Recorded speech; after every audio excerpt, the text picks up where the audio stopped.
अब हम देख रहे हैं सिग्नेचर का। तो सिग्नेचर पे हमने देखा कि मंथली टाइम फ्रेम पे नीचे से सपोर्ट तो ले रहा है, पर जब तक ये S1 को क्लोज नहीं कर देता तब तक चांसेस नहीं है कि अच्छा कोई बड़ा मूव आए, मतलब 1100 पॉइंट का या 1176 तक का। ये वाला वीकली में 939 के ऊपर क्लोज होना बहुत ज़रूरी है। तो हम इंतज़ार करेंगे कि इसके ऊपर तो क्लोज हो जाए, क्योंकि यहाँ से यहाँ तक का टारगेट, फिर यहाँ से यहाँ तक का टारगेट। तो हमारा है कि इसके ऊपर कम से कम क्लोज हो जाए 942 के ऊपर सिग्नेचर में, ठीक है। फिर हम इसके बाद देखते हैं दूसरा जो हमारे स्टॉक में है, सिग्नेचर इंडजन देखते हैं।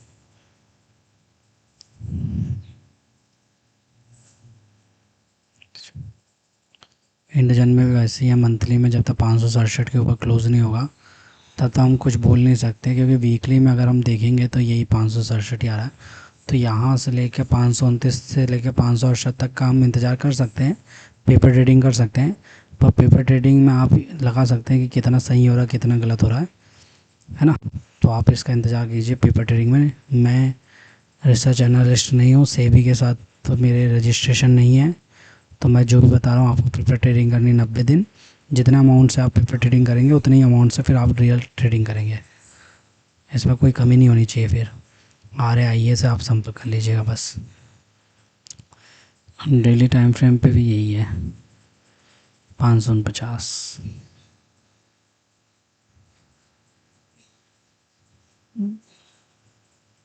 568 जा सकता है, क्योंकि डेली टाइम फ्रेम पे भी कुछ सपोर्ट ले लेगा।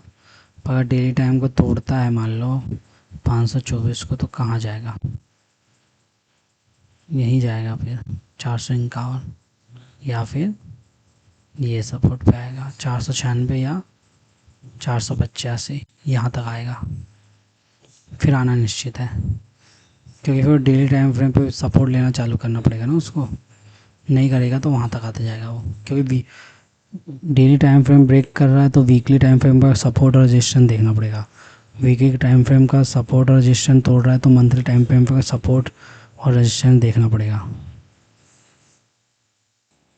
अब हम JWL देख रहे हैं, इसमें भी देखिए 1 डे का टारगेट ये है, यहाँ से क्लोज हो जाना चाहिए, नहीं तो क्या होगा, ये जो आपको दिख रहा है बीरिंग वाला बियर्सिंग पैटर्न, ये निपटा देगा अपन को, वही क्लोज हो जाने चाहिए। अच्छा है, सपोर्ट अच्छा है, मंथली में भी अच्छा सपोर्ट है, पर 352 371 तक जा सकता है। जब तक डेली में इसके ऊपर क्लोज ना हो 304 के ऊपर, तब तक नहीं जाएगा, ठीक है। 304 के ऊपर सपोर्ट तो है, ये जा भी सकता है एक दिन गिरने के बाद, क्योंकि वीकली में अच्छा सपोर्ट है यहाँ का, है ना। फिर भी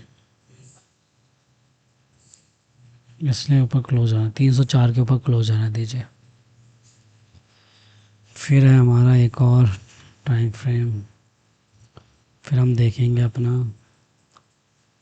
JWL हो गया ना अपना, NSL NISF NSL NISP,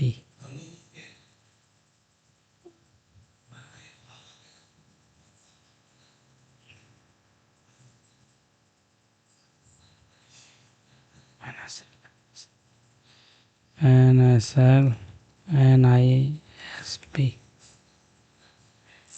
daily time frame पे गिर रहा है, ये सपोर्ट हो सकता है एक इमीडिएट, या ये वाला होगा। तो यही मान लो 42 रुपये का, मंथली में 42 रुपये का है। 42 रुपये के नीचे वीकली क्लोज होता है तो यहाँ तक, नहीं तो यहाँ तक आएगा। क्या 42 रुपये के नीचे क्लोज होता है तो फिर यहाँ आएगा 34 रुपये पे। तो NSL NISP पे ध्यान देना है आपको। फिर एक और क्वेश्चन, विल्स वेल्सपन लाइव, वेल्सपन लीव में देखते हैं, वो अच्छा हो सकता है। वेल्सपन लीव, ठीक है। ये इसके ऊपर क्लोज आना चाहिए, कम से कम वीकली क्लोज हो जानी चाहिए 134 के ऊपर। तो वीकली क्लोज कहाँ होगा, ये इसके ऊपर एक अच्छी से बढ़िया मोरूबोजू टाइप की कैंडल बन जाए। अगले वीक देखेंगे, मतलब 15 तारीख को 3 बजे, 2 बजे के बाद। 2 बजे के बाद देखने का मतलब है कि क्या हो सकता है। 2 बजे के बाद ही देखते हैं अपन हमेशा। पर कई बार क्या होता है, 3 बजे से लेकर 3 साढ़े 3 बजे भी गेम हो जाता है, तो इंतज़ार करना पड़ता है। क्या पता सेबी ने क्या नियम लाया है कि वो ले पाते हैं कि नहीं ले पाते। तो आप देख लीजिएगा, पेपर ट्रेडिंग करना है तो अभी भी लेके देखेंगे तो आपको इसका असर पता चल जाएगा। या तो नीचे जाएगा, नीचे जाने के चांसेस ज़्यादा हैं, 90% है। 10% कुछ भी हो सकता है, अगर नॉर्मल कंडीशन है। युद्ध वाली कंडीशन नहीं है तो कुछ भी हो सकता है, युद्ध है तो फिर तो कुछ भी हो सकता है, ठीक है।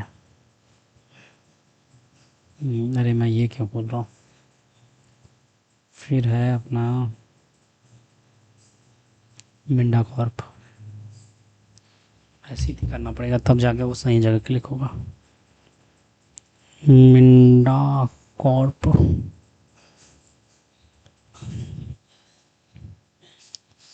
555 के ऊपर क्लोज जाने दीजिए, तभी देखेंगे।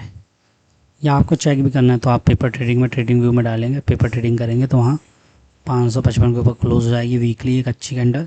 फिर डेली टाइम फ्रेम पे उसको बाय कर देंगे और डेली टाइम फ्रेम का एग्ज़िट कर देंगे, ठीक है। पेपर ट्रेडिंग रुक जाते हैं थोड़ा, फिर बाद में करते हैं इसको।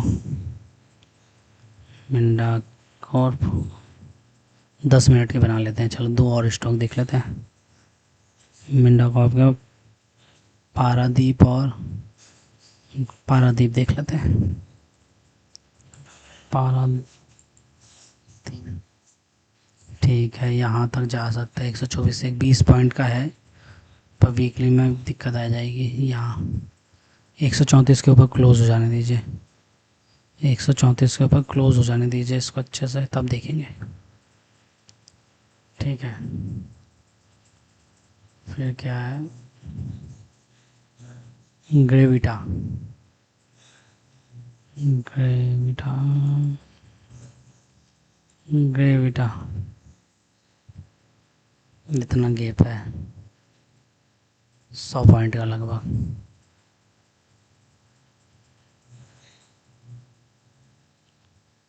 1808 के ऊपर क्लोज हो जाएगा तो कहाँ पहुँचेगा, 1851 मंथली पे। 1851, यही ये एक ये गैप है, एक ये दे गैप है। जैसे डेली पे गैप बना दिया, मैं होता तो इसके ऊपर ही क्लोज होने देता, 1806 के ऊपर एक अच्छी कैंडल, तब देखता। या वीकली में ट्रेड करना है 2-3 महीने, तो 1851 के ऊपर क्लोज होने देता बढ़िया से। नहीं तो फिर यहाँ लेना था ना ये वाली कैंडल पे, तो ये गैप मिल जाता, ये वाला गैप मिल जाता। कितने पॉइंट का, 100 पॉइंट का। जेपी पावर,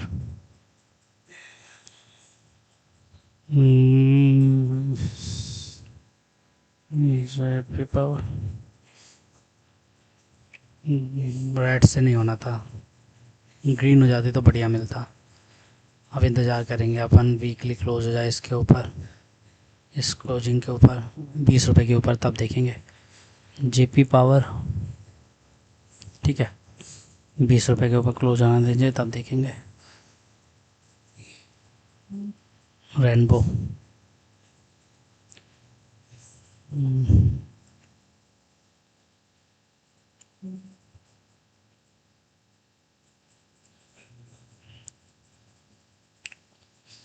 बढ़िया कौन, वीकली में तो बढ़िया दिख रहा है सब कुछ, पर डेली में यहाँ पिवट ना आ जाए। नहीं है अभी तो, 1382 तक तो नहीं है।